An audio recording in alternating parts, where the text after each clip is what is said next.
De nombreux dossiers ont été abordés par les chefs de diplomatie présents au G7 lors du premier jour du sommet, de l'Iran à la Corée du Nord en passant par l'inévitable guerre en Ukraine.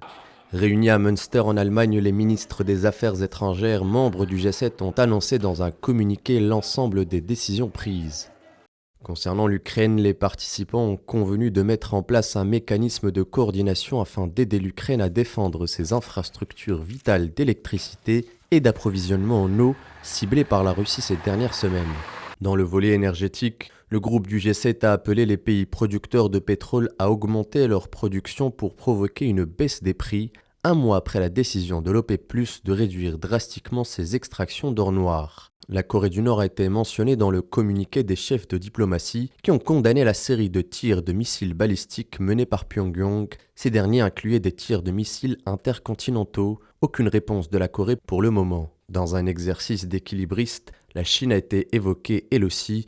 Le groupe des 7 s'est dit prêt à une coopération constructive dans la mesure du possible, la Chine ayant un rôle à la fois de partenaire et de rival.